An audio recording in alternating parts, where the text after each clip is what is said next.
Bueno, entonces voy a comenzar de una vez con la presentación y estaré pendiente del chat.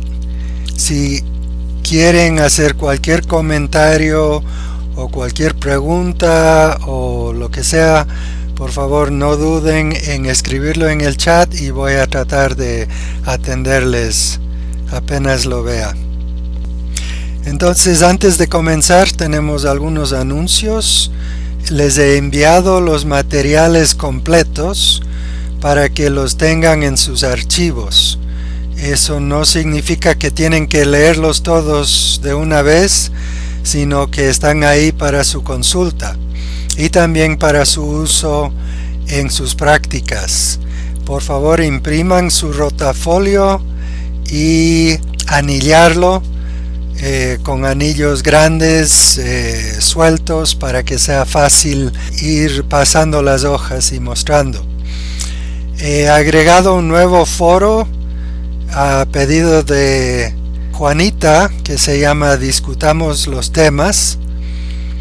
Es opcional, pero creo que sería muy útil que pudiéramos tener un intercambio por ese medio. Voy a pasar el foro de una semana a otra continuamente para que no perdamos lo que se ha hecho anteriormente y no nos llenemos de muchos foros que revisar. También espero que todos estén comenzando con sus prácticas. Son sumamente importantes. Es la forma como vamos a ir aplicando lo que aprendemos y, como dicen, el que enseña aprende dos veces. Entonces es muy importante encontrar un amigo, una amiga cristiana o más. Algunos han hablado de hacer una reunión hogareña con cristianos específicamente, pero es importante ya comenzar con eso porque podemos compartir lo que hemos estudiado cada semana y eso va a ayudar a afianzar los aprendizajes. También otro anuncio, y esto es importante que lo sepan, he simplificado el sitio. Es decir, ahora no tienen todas las semanas en una sola pantalla, una sola página, sino que en la página principal aparecen los títulos y las descripciones de las semanas y lo que hay que hacer es clic en la semana que les interesa. Por ejemplo, ahora estamos en la realidad de Cristo, hacen clic en la realidad de Cristo y se abre la página de esa unidad. También cuando se abre esa pantalla, al pie van a ver esto, donde pueden navegar de una semana a otra. Por ejemplo, si estoy en cómo compartir el mensaje con el cristiano, me permite navegar hacia la semana 0, orientación, o la semana 2, realidad de Cristo. También hay este menú ir a, donde está la lista de todas las semanas para que puedan ir rápidamente de una a otra. Espero que con eso, en vez de complicarles, se les facilite un poco. Entonces estamos en la segunda unidad y es la realidad de Cristo. Quiero decir que antes tenía como segunda unidad el tema de la diversidad religiosa, pero estudiando el material decidí que la realidad de Cristo tenemos que tratar primero antes de hablar de otras religiones. Entonces las 4 secciones de esta unidad son: Jesús explica quién es, Jesús como Hijo de Dios, que el nombre es Jesús y el título es Cristo, la diferencia entre los dos, y algo sobre la Trinidad, de dónde viene el concepto y cómo entendemos los bahá'ís de ese concepto. Nuestros objetivos son saber presentar los conceptos bahá'ís sobre quién es Jesucristo, pero desde una perspectiva bíblica, porque la Biblia es la autoridad que reconocen los cristianos y hay que comenzar siempre desde allí antes de hablar de la perspectiva Bahá'í.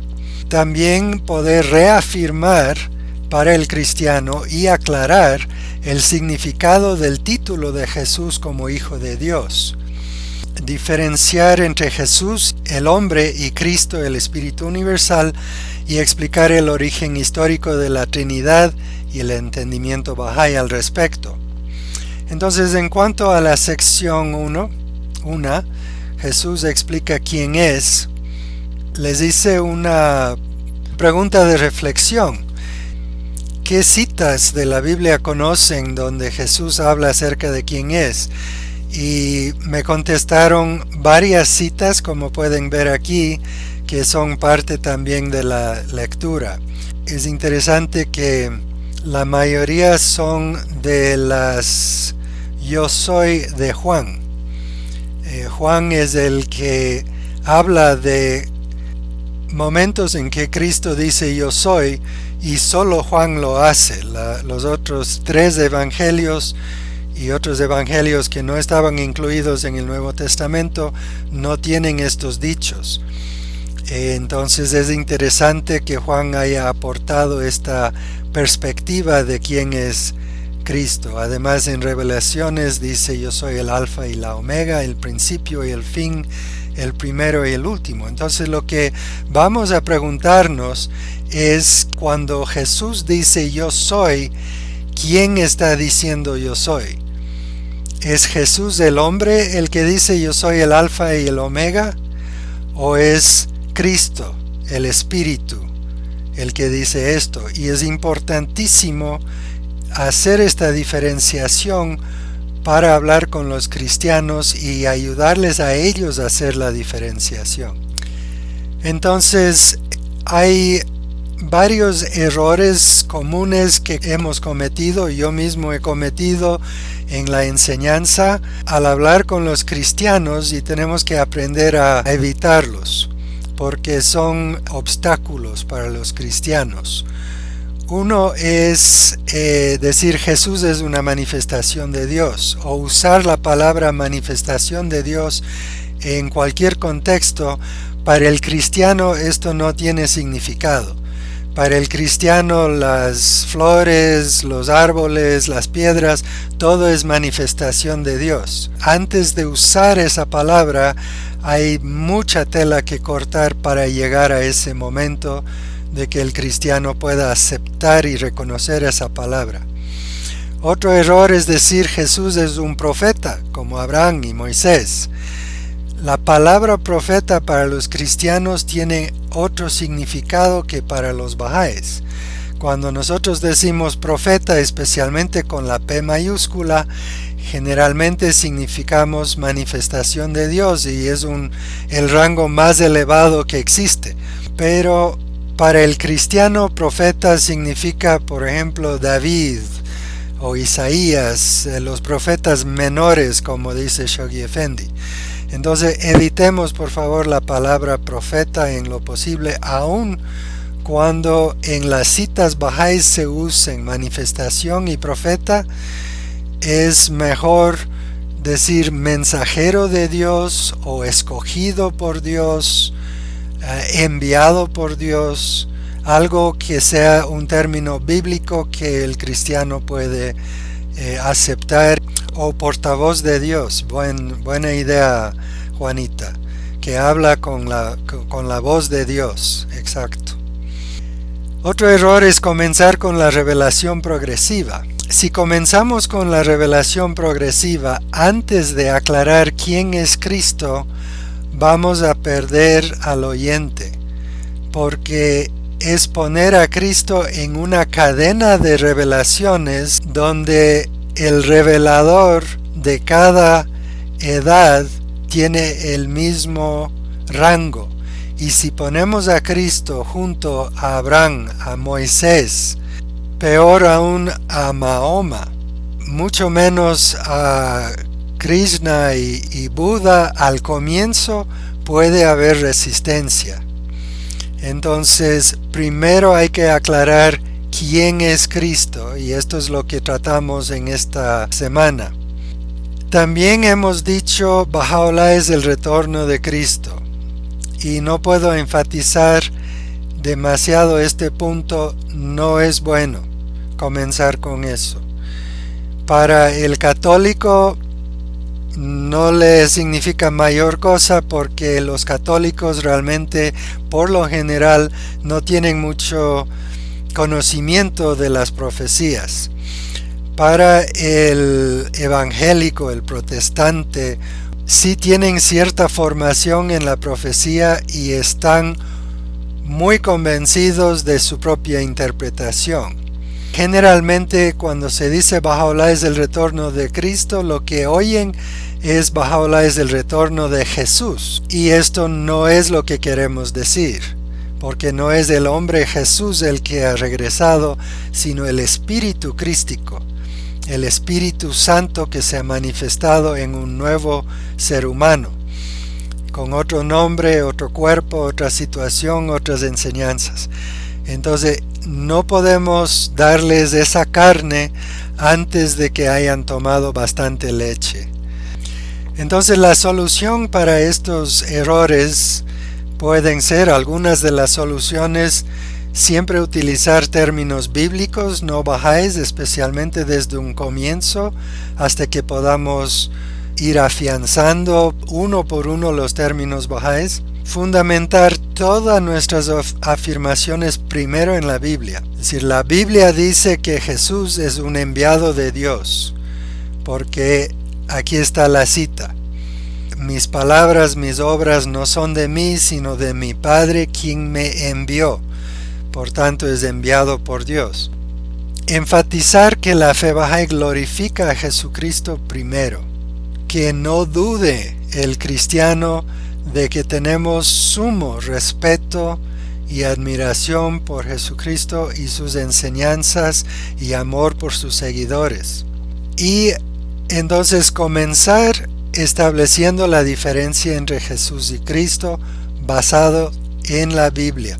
Después de eso se puede establecer que Cristo tiene una triple naturaleza.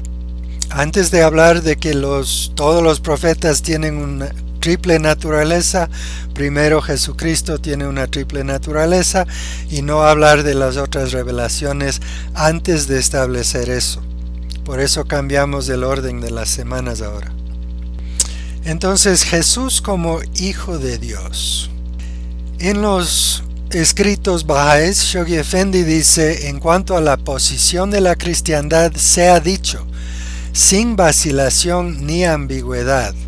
Es decir, no tenemos temor de decir esto, ni queremos decirlo de una manera medio difusa, medio que sí, pero que no. Reconocemos incondicionalmente su origen divino. Se afirma decididamente la condición de hijo. Cristo es el Hijo de Dios, y su divinidad es el portavoz de Dios, la imagen de Dios, el mensajero de Dios. Y se acepta plenamente la inspiración divina del Evangelio. No estamos diciendo que la Biblia sí, pero contiene muchos símbolos y no hay que interpretarlo simbólicamente. La Biblia dice la verdad, es la palabra de Dios. Un Dios justo no dejaría a la humanidad sin sus enseñanzas. Reconocemos eso. El único problema podría ser la interpretación. Y que los bahá'ís no es que vamos a imponer nuestra interpretación, sino ofrecer como un regalo valioso una nueva forma de entender la Biblia. Ahora, en cuanto al Hijo de Dios, en la Biblia dice Dios es espíritu, y también dice en Juan mismo, lo nacido de carne, carne es, y lo nacido de espíritu, espíritu es.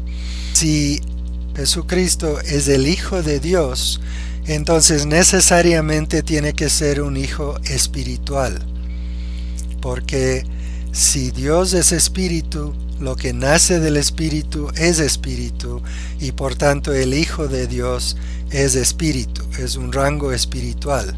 No significa que el hombre Jesús, el cuerpo de Jesús, es nacido de Dios, el cuerpo que nació de la carne de su madre, la Virgen María. Entonces Shoghi Effendi dice, se rechaza la idea de una relación de naturaleza casi corporal, como creen muchos cristianos. Dios Todopoderoso no tiene padres ni hijos. Es la relación de su espíritu con el espíritu infinito. Entonces esto se puede establecer en base a citas bíblicas que su condición de hijo es un rango espiritual, no físico. También es interesante, aunque no queremos comenzar con esto, pero notar que en la Biblia hay muchos hijos de Dios. Adán, según Lucas, Melchizedek. Abraham mismo dijo que es semejante al Hijo de Dios, sin padre ni madre. Se refiere a varios ángeles como hijos de Dios. Y para los mismos cristianos, quienes creen en Cristo, tienen la potestad de ser hijos de Dios, de considerarse hijos de Dios, no nacidos o engendrados de sangre, sino Dios. O sea, el ser hijo de Dios no significa que corporalmente somos hijos de Dios en su sentido literal, sino que espiritualmente somos nacidos de Dios, nacidos de nuevo. También en el Apocalipsis dice, el que venciere, o sea, el que se mantiene firme, yo seré su Dios y él será mi hijo. O sea que ser hijo de Dios depende de la firmeza y la constancia. Y en Romanos dice, todos los que son guiados por el Espíritu de Dios son hijos de Dios. Nuevamente es una relación espiritual, es dejarse guiar por el Espíritu de Dios, y ese Espíritu de Dios es otro título para Jesús, el que es guiado por Jesús, o en el caso de entender más allá de Jesús al Espíritu de Cristo que aparece en cada edad, el que es guiado por el Espíritu Santo, por el Espíritu de Cristo, es un hijo de Dios. Abdul-Bahá entonces concluye diciendo, el honor y la grandeza de Cristo no se deben al hecho de no tener un padre humano, como muchos cristianos creen que es hijo de Dios porque es engendrado físicamente de Dios y no de José, sino a sus virtudes, generosidades y gloria divina. Si la grandeza de Cristo se debiera a la falta de padres, entonces Adán sería más grande que Jesús porque no tuvo ni padre ni madre. El esplendor y el honor de las almas santas y de las manifestaciones divinas proviene de sus virtudes, de su munificencia y glorias celestiales y de ninguna otra cosa. No es el hecho de haber nacido en un pesebre, no es el hecho de no haberse casado como algunos creen, es simplemente sus virtudes que son las cualidades de Dios mismo.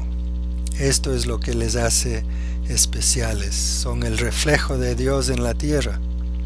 Y Shoghi Effendi aclara que Jesús se refiere a sí mismo como hijo de Dios, además de hijo del hombre, que se refiere a otra profecía, pero esto no indica una relación física sino espiritual. Señala la estrecha relación entre él y Dios Todopoderoso. Esta afirmación es importante también. Tampoco indica una superioridad de Jesús sobre otros mensajeros divinos. Todos ellos pueden ser considerados hijos de Dios, porque todos reflejan su luz. El hecho de que una manifestación tenga un título en particular que le diferencia, no significa que las otras manifestaciones de Dios no tengan esa cualidad, aunque no sea su título especial. Todas las manifestaciones de Dios son hijos de Dios. Se dice que Moisés fue el que habló con Dios. Todas las manifestaciones de Dios hablaron con él. Otra manifestación de Dios se conoce como el amigo de Dios. También se aplica a todas las manifestaciones. Incluso el título Gloria de Dios también se aplica a todas las manifestaciones de Dios, porque su espíritu es ese espíritu glorioso, el Espíritu Santo que nace de Dios como los rayos del sol. Eso es lo que significa gloria, son los rayos que emanan de una fuente de luz. Entonces, ¿cómo diferenciamos entre el nombre Jesús y el título Cristo? Y yo les hice esta pregunta de reflexión: ¿qué dirían los cristianos en respuesta a esto? Y me contestaron que la mayoría no hace ninguna distinción, que en la religiosidad popular Dios, Jesús y Cristo son la misma cosa en la mente popular, e incluso que se han juntado Jesús y Cristo en un solo nombre, Jesucristo, que es la forma corta en realidad de Jesús el Cristo. Y vamos a ver por qué se refiere a Jesús como el Cristo y no solamente como Cristo, como si fuera su apellido. Y algo muy interesante, que los estudiosos de la Biblia sí los diferencian, y esto es cierto. Los que realmente han dedicado su vida a estudiar profundamente a nivel académico la Biblia sí hacen esta diferenciación. Entonces, en primer lugar, el término Cristo y el término Mesías significan lo mismo. Christus es una palabra griega que significa ungido, y ungido es casi sinónimo a coronado, o sea, se refiere a un rey, de hecho el rey de los reyes, en el caso de la manifestación de Dios. ¿Por qué ungido? Porque en la tradición judía, en vez de colocar una corona sobre la cabeza del rey, se vertía aceite sobre su cabeza, aceite fragante. Por ejemplo, aquí hay un dibujo de Samuel ungiendo a David como el rey. Entonces, en hebreo, Christus se dice Mesías, que también significa ungido. Y justamente la promesa del rey de los judíos es la promesa del Mesías, de que iba a venir un Mesías tan grande como David, que unió a todas las tribus, las 12 tribus de Israel. Entonces iba a ser el rey, el ungido, que liberaría a los judíos, en este caso, en esa época, del opresor romano. De ahí viene la palabra Mesías, de la palabra Cristo o Christus. Entonces es un título, y es importante entender que no es el apellido de Jesús. Esto se encuentra en el rotafolio, la idea de que el foco o la lámpara física es Jesús, el hombre, y la luz que emana de esa lámpara es Cristo. Y ese espíritu de Cristo, que es el mismo espíritu que aparece en todas las manifestaciones de Dios, es el que habló cuando dijo: antes de Abraham fuese, yo soy. Es obvio que su cuerpo de Jesús no lo dijo porque no existió antes de Abraham. Igual es el espíritu de Cristo que dijo: yo soy el alfa y la omega, el principio y el fin.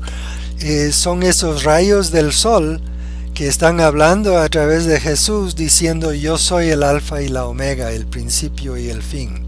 En el Apocalipsis dice que Jesucristo es el mismo ayer, hoy y por los siglos. Es decir, es el mismo espíritu que apareció en Abraham, en Moisés, y continuará apareciendo en nuevas manifestaciones de Dios por los siglos de los siglos, es decir, por siempre. Y esto es confirmado por el hecho de que la carne y la sangre no puede heredar el reino de Dios. Se dice que Jesús volvió al cielo, pues el cielo entendido como el reino de Dios no puede entrar carne y sangre ahí. Entonces fue el Espíritu de Cristo que regresó a su Padre. Cristo siendo muerto en la carne pero vivo en espíritu, también en Pedro. Y Abdu'l-Bahá aclara: si reflexionamos sobre las enseñanzas esenciales de Jesús, o sea, las enseñanzas espirituales, nos damos cuenta de que son la luz del mundo, son la fuente misma de la vida y la causa de felicidad para la humanidad. Y Abdu'l-Bahá nuevamente confirma esto diciendo: en verdad Cristo ha venido con su reino desde el principio que no tiene principio, y vendrá con su reino a la eternidad de eternidades, puesto que Cristo es una expresión de la realidad divina, o sea, el Espíritu Santo. la simple esencia y entidad celestial que no tiene principio ni fin. Tiene su aparición, su surgimiento, su manifestación y su ocaso en cada ciclo. Es como decir el sol que viene en cada día, que ha venido desde el principio que no tiene principio y seguirá viniendo hasta el fin que no tiene fin. Pasemos al concepto de la Trinidad. En la pregunta de reflexión, ¿cómo habían entendido mientras crecían? Entonces dijeron que, la Trinidad es Padre, Hijo y Espíritu Santo, que nos han enseñado que es un misterio, un dogma de la Iglesia y que no tenemos que cuestionarlo. La razón por eso es porque no se podía explicar la Trinidad ni con la Biblia ni con la teología, o sea, la filosofía. Mucha gente lo cuestionaba y perdieron sus cabezas o fueron quemados en la hoguera por cuestionarlo. Entonces finalmente se dijo, es un misterio, no lo cuestiones, acéptalo por fe. Y fue ese punto donde nació el concepto de la fe como aceptación ciega de algo. Nunca antes se había pedido a alguien que acepte algo ciegamente. La fe era el conocimiento cierto de algo y las buenas obras que nacen de ese conocimiento. Pero fue la Trinidad, el problema con la Trinidad, que dio nacimiento a esta idea de la fe ciega. Otros dicen Dios es como el sol, el Espíritu Santo es como sus rayos y la manifestación de Dios es como el espejo, y que ese es el concepto Bahá'í de la Trinidad. Vamos a ver eso en más detalle en un minuto. Y algo interesante que mencionaron el símbolo del anillo Bahá'í. Aquí tenemos el reino de Dios, el reino divino. Abajo tenemos el reino humano o de la creación. Y aquí tenemos la manifestación de Dios, la persona, por ejemplo, Jesús, sería aquí. Y esta línea que atraviesa los tres es el Espíritu Santo que sale del mundo de Dios y nos llega a través de la manifestación de Dios, o sea, el Espíritu de Cristo llega a través de Jesús a la humanidad. Eso es el entendimiento Bahá'í de la Trinidad. Cuando el emperador Constantino se hizo cristiano, en ese entonces todo el mundo compartía la religión de su rey o de su emperador. No es como ahora que cada uno escoge su propia religión.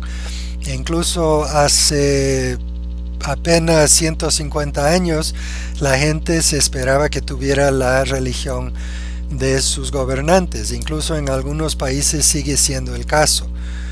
Por ejemplo, en Irán, los que tienen la religión de los gobernantes tienen ciertos derechos y los demás no los tienen. Constantino quiso unificar la iglesia para que la religión del Imperio Romano, la religión cristiana, sea una sola, porque habían muchas peleas entre los padres de la iglesia como Atanasio y Arrio, e incluso estas peleas llegaban al derramamiento de sangre. El tema principal era: ¿Jesucristo es hombre, mediador o Dios? Y se escribieron libros al respecto y cada uno de ellos tenían sus seguidores y peleaban entre ellos. En el año 325 después de Cristo, Constantino llamó el Concilio de Nicea. Y es importante que la gente sepa que no fue un papa que estableció esto de la Trinidad, sino el emperador de Roma. El concilio reunió a todos los obispos de ese entonces, que eran los líderes de las diferentes iglesias, que eran las comunidades que había en cada ciudad, y les preguntó quién es Cristo y cuál es su relación con Dios. Ahora lo discutieron durante largo tiempo y finalmente llegaron a una componenda entre ellos. Dijeron, bueno, digámosle al emperador, para que deje de molestar, que Dios es tres personas en una. Yo puse persona en latín porque esta palabra significa en realidad una careta una máscara. Y se refería al personaje que representaba un actor en el escenario. Cada actor tenía varias personas, es decir, varios personajes que representaba, y para cada personaje diferente careta o diferente máscara. La idea original de la Trinidad era que hay un solo Dios, pero se representa de tres diferentes maneras según la situación. Ahora la gente se ha olvidado de eso y piensa que persona significa individuo. En todo caso, siendo esto como fuere, la respuesta es antibíblica. No hay ninguna cita bíblica que apoye esto, y más bien todas las citas bíblicas que se refieren a esto pueden entenderse de una manera muy diferente. No solo eso, sino que la respuesta es a la pregunta errónea, porque Constantino no les preguntó quién es Dios o cómo es Dios, preguntó quién es Cristo. Y si los obispos hubieran dicho que Cristo tiene tres rangos o tres estaciones, hubieran acertado. Su error principal fue decir que Dios tiene tres diferentes rangos o personas. Vamos a ver por qué. En la Biblia encontramos a Jesús descrito como hombre, como mediador o enviado de Dios, y como Dios o imagen de Dios. Entonces veamos algunas citas que se refieren a los tres, y vamos a ver esto en detalle porque fueron los temas sobre los cuales estaban discutiendo los obispos y que hizo necesario establecer la Trinidad como solución a esas discusiones. Sabemos que el cuerpo físico de Jesús nació de la Virgen María, esto está en la Biblia. Sabemos que Jesús tenía hambre de comida y sed de agua, también está en la Biblia, que se cansaba, descansaba, dormía, se enfermaba, se lastimaba, e incluso fue posible matarlo físicamente en la cruz. También cuando los discípulos estaban alabando a Jesús y diciendo buen rabí o buen maestro, él dijo, ¿por qué me dicen bueno? No hay ninguno bueno sino uno solo, Dios. Es decir, yo no soy bueno, Dios es bueno, poniéndose en ese rango de hombre. Y en la cruz clamó, mi Dios, Eli, Eli, ¿por qué me has abandonado? Obviamente no sería Dios si está clamando a Dios. Algunas citas bíblicas que se refieren a Jesús como mensajero de Dios. Dice, el Padre es mayor que yo, voy al Padre. Las palabras que hablo no las hablo por mi propia cuenta, sino que el Padre que mora en mí, Él es el que hace las obras. También Jesús dice, no puede el Hijo hacer nada por sí mismo, sino lo que ve hacer al Padre. Mi doctrina no es de mí, no es mía, sino de aquel, o sea, de Dios, que me envió. Está diciendo literalmente que fue enviado por Dios para dar la doctrina de Dios, no su propia doctrina. Y en Mateo dice, el día y la hora nadie sabe, ni aun los ángeles que están en los cielos, sino solo mi Padre. Si Jesús fuera Dios, Él sabría lo que sabe el Padre, pero habían cosas que el Padre no le informó. Solamente le informó lo que quería que enseñe a la gente, su doctrina que era de Dios, que no podía hacer nada por sí mismo, sino solamente lo que le pide a Dios o lo que Dios hace a través de él. Y finalmente hay citas que ponen a Jesús al mismo nivel que Dios, o como la imagen de Dios. Y el más famoso es, yo y el Padre uno somos. O sea que Cristo y Dios son uno. Y Jesús oraba por sus discípulos, diciendo que puedan ser uno así como nosotros somos uno, refiriéndose a Dios. También dijo, el que me ha visto a mí, ha visto a mi Padre, es decir, es la imagen de Dios. Pero por otro lado en Juan dice, a Dios nadie le vio jamás. Parecería contradictorio, pero vamos a ver cómo se resuelve esa contradicción. En la Biblia también dice, también el Padre que me envió ha dado testimonio de mí. Nunca habéis oído su voz, ni habéis visto su aspecto. Nuevamente está diciendo que Jesús fue enviado por Dios, que Él ha dado testimonio de Él en las profecías anteriores a Jesús, y que no habíamos oído la voz de Dios ni visto su aspecto directamente, sino a través de Él. Cristo es la imagen del Dios invisible, es decir, que hace visible lo que es invisible, la imagen misma de su sustancia, es decir, la sustancia de algo es su esencia, que proyecta una imagen en el mundo que revela esa esencia ante los seres humanos. Es como mirar a cara descubierta como en un cristal, es decir, en un espejo, a la gloria del Señor. Entonces los obispos discutían mucho acerca de qué significaban estas citas, si significaban que Jesús era hombre, mensajero o enviado o intermediario o Dios mismo. Y la respuesta es las tres cosas en uno. Pero Jesús, no Dios. Abdul-Bahá explica que el Espíritu Santo es el hálito de la gracia que sale de Dios.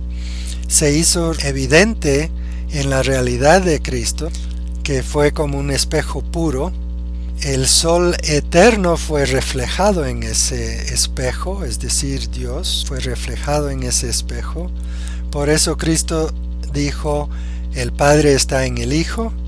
Esto no significa que Dios se haya multiplicado, que hay un sol en el cielo, otro sol que baja a la tierra y otro sol que se manifiesta en un Jesús, sino que es un mismo sol, un mismo Dios. Que la condición de hijo de Jesús reside en el corazón, es espiritual. El Espíritu Santo es la condición del Espíritu de Cristo, es decir, está diciendo que Espíritu Santo y el Espíritu Crístico son sinónimos. Entonces aquí tenemos esta famosa diagrama donde vemos que Dios es como el sol, que no baja a la tierra para dar su luz, su calor, su vida, es decir, su conocimiento, su amor, su espíritu de vida, sino que envía sus rayos, que son el Espíritu Santo. Estos rayos se reflejan en un espejo puro, que es la manifestación de Dios, en este caso Jesús, y esa manifestación de Dios refleja esos rayos hacia los seres humanos. ¿Por qué los seres humanos no podemos recibir el Espíritu Santo directamente? Es un poco como decir, ¿por qué no podemos escuchar directamente las ondas radiales? ¿Por qué necesitamos un radio para poder captar esos rayos y convertirlo en una forma que nosotros podemos oír? Pues el ser humano no es diseñado para captar el Espíritu de Dios, es diseñado para captar su propio espíritu, su propia alma y reflejar eso, pero una manifestación de Dios es un ser diferente a un ser humano, es un ser capaz de captar este Espíritu Santo. Y aquí hay las diferentes citas que hemos visto donde se habla de esta relación, que Dios habita en luz inaccesible, es decir, como el sol. En la Biblia dice, Dios no morará sobre la tierra, que si los mismos cielos no lo pueden contener, peor la tierra. Que Cristo es la imagen del Dios invisible y que lo vemos como en un espejo. Entonces hay varias citas bíblicas que tenemos que aprender para poder presentar este diagrama desde una perspectiva bíblica. Veo que Juanita ha escrito. Entonces, ¿cómo se explica que el Espíritu Santo descendió sobre los cristianos en el Pentecostés? Si leemos las citas, y lo vamos a hacer más adelante, sobre la idea de que Dios va a enviar al Consolador, se ha interpretado eso como el descenso del Espíritu Santo sobre los discípulos en el Pentecostés. Sin embargo, cuando leemos esas citas vamos a ver que en realidad Jesús hablaba del Consolador como un ser humano, con un nombre propio diferente al nombre de Jesús, con sus propias enseñanzas, con la misma relación con Dios que tenía Jesús, es decir, que no hablaría por su propia cuenta, sino solamente lo que Dios le manda a decir, y que enviaría nuevas enseñanzas que Jesús no había dado. Entonces, todas estas citas bíblicas nos dan a entender que ese Consolador no es lo que sucedió con el descenso del Espíritu Santo sobre los discípulos. Más bien, el Espíritu Santo les animó, les infundió esa inspiración para poder transmitir las enseñanzas puras de Jesús con todo el espíritu a las masas, e incluso les hizo capaces de hablar en otros idiomas para poder compartirlo, porque en ese entonces había gente que hablaba docenas de diferentes idiomas y había que enseñarles a todos. Nelson dice, es importante también referir que el dogma de la Trinidad es una de las principales diferencias entre la Iglesia Católica y la Ortodoxa. Interesante. Muchas gracias por ese dato. Entonces, quisiera solamente hacer unos anuncios para la próxima semana, que no se olviden. Por favor, los que no han hecho las preguntas de reflexión, hagan eso primero. Después de contestar, si renuevan la página, podrán ver las respuestas de otros y comentarlos. Pero hay que contestar primero. Es un tipo de foro que no permite ver lo que dicen los demás antes de dar tu propia respuesta.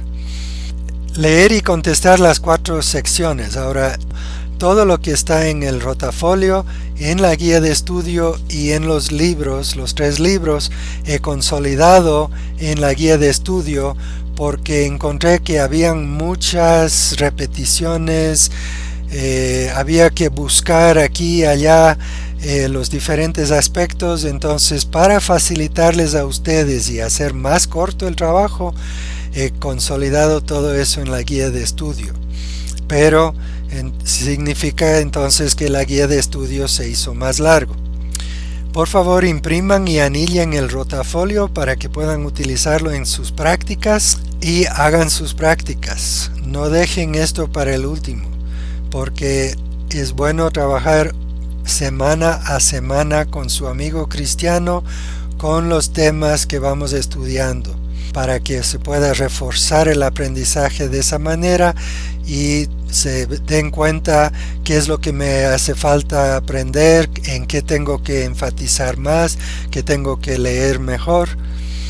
Informen sus logros y aprendizajes en sus prácticas en un foro que he abierto para la práctica, que tiene este icono aquí con las 2 personas, amarilla y azul, conversando. En cada semana van a tener este mismo icono para que lo puedan identificar fácilmente. Bien, entonces, ¿alguna pregunta, alguna consulta para terminar? Estefanía dice, las 4 secciones de esta semana, ¿hasta cuándo podemos contestar? Si no quieren atrasarse, esta semana, porque la próxima semana habrán 5 secciones. Entonces, por favor, aprovechen, adelántense. No son muchas las preguntas, pero hay que leer todo, no solo contestar las preguntas, por favor, sino en sus prácticas van a quedar cortos. Y hay algunas citas que se señalan que sería bueno tratar de memorizar para poder utilizar al hablar con los cristianos. Por ejemplo, mis palabras no son de mí, sino de mi Padre quien me envió. Mark quiere hablar, entonces vamos a tratar de darle el micrófono. Y yo puedo escribir la traducción en el chat. Okay. Well, all is important is when Christians tell you something is to find out exactly where it is written in the Holy Bible, and also why it was put into the Holy Bible. Very, very important to start with looking in a more critical way actually at the scriptures themselves. And the interesting thing is that the story of Pentecost, that we all know what it's about, is found only in the book of Acts. It's not in the Gospel of Mark, not in the Gospel of Luke, not in the Gospel of John, or definitely not in the Gospel of Matthew. The book of Acts is a follow-up book after the Gospel of Luke. It was written by Luke himself, and Luke himself, he was a follower of Paul. He was, for as far as I know, the only non-Jew which has written a book within. He was from Roman background, he was a doctor most likely, and is the only non-Jew who we will find as an author in the Holy Bible. It's an interesting story. It has many different aspects to it. If the event really ever happened, most likely not. But what I found the most interesting part in the story is actually when Peter, he comes in the story, and after this event, the Pentecost happens, where the Holy Spirit comes inside the apostles, then it's Peter who explains what his belief is, and I find that the most interesting part, because now it's explained in a more Jewish way what Peter taught, and then after Peter has talked, I think a few thousand people, they all wanted to be baptized. I think that's more or less the whole story about it.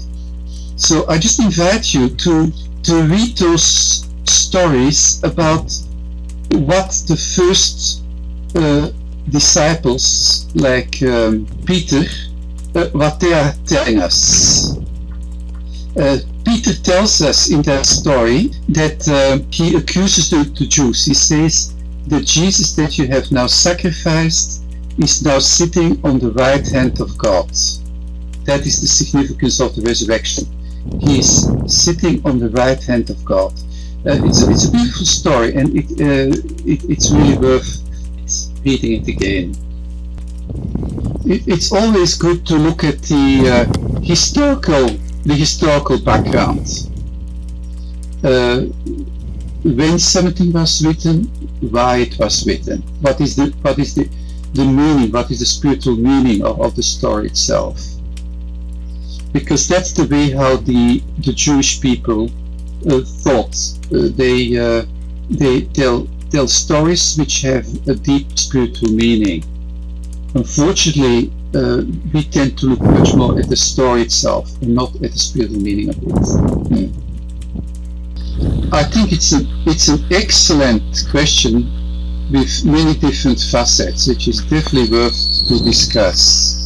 This is just my personal idea. For me, the Holy Spirit is for everybody. It's like the sunshine. And the sunshine shines on everybody. But some people accept it, other ones they go back in a dark room and they miss out. It's the word of God which comes from the world of God, which is infinite, which is placeless, and which is transmitted and refracted like the light in a prisma to everybody. Of course, the fullness of the Holy Spirit descends only on the manifestation of God. Is that helpful, Juanita Hernandez?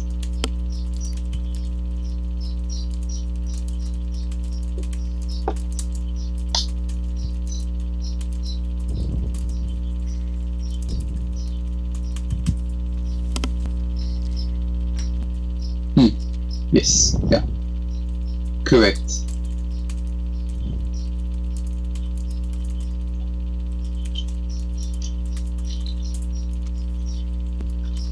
Correct. Yes. When we talk about the fullness of the Holy Spirit, this is only with the manifestation of God. So if we as human beings, we would say, yes, the Holy Spirit taught me this or taught me that, it is mixed in with our own physical being, it's mixed in with our own ideas and so on. And that would be, of course, very dangerous. Yeah.